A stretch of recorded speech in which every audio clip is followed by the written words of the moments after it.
Alright,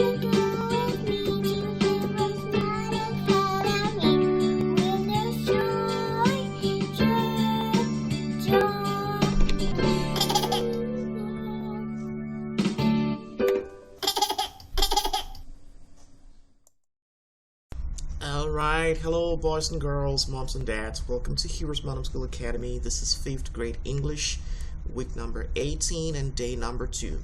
Alright, so today is going to be another day to do review of the concepts that we learned. Do a review of the concepts we learned for the past 9 weeks. And 9 weeks, especially in the grammar classes, we learned a few things. But one of the most critical things that we want to bring to your memory, which can come out in your examination, in the first semester final examination. You want to make sure you pay careful attention to this one. Alright, so in the grammar class, during this half of the semester, we talked about something called suffixes and then prefixes. So we are going to be talking about suffixes and prefixes right now. So what are suffixes? So these are letters added to words to modify their parts of speech, such as from an adjective to a noun, or from a noun to another noun, or from a verb to another verb. So we're going to say added to the ends of words, okay?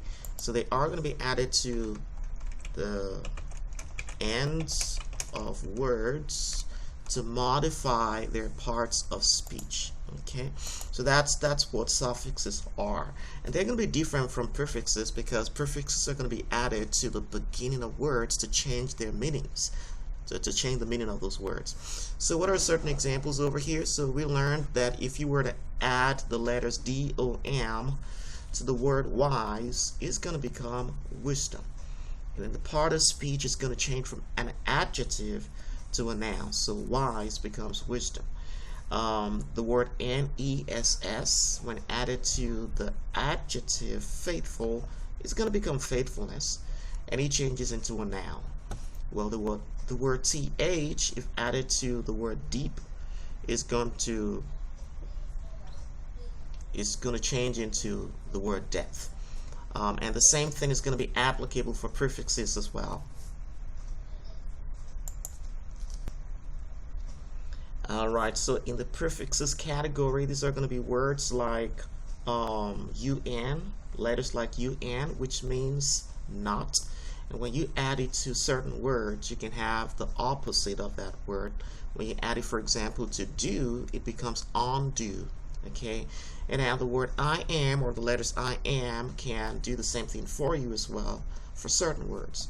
You can have I am added to patient, and it's going to be impatient, which is going to be the opposite of patient over there. The word IN, or the letters IN, when added to the word formal, becomes informal. The word IR, or the letters IR, when added to the word repairable, becomes irreparable. And then the word IL, when added to licit, becomes illicit. Alright. Another prefix which you need to be aware of is going to be DIS, which is going to be the opposite of something as well. An example of that is going to be disembark. Another one is going to be over, which means too much. An example of that is going to be overtalk, which potentially means talking too much. Another one is going to be MIS, and it means wrongly, which means misrepresent.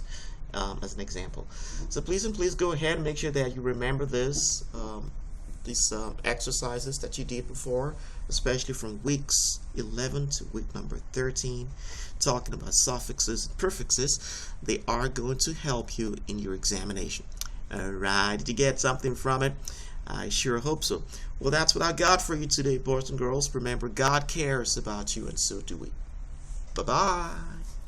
I'll be your hero's buddy, and as you study with HeroesMart,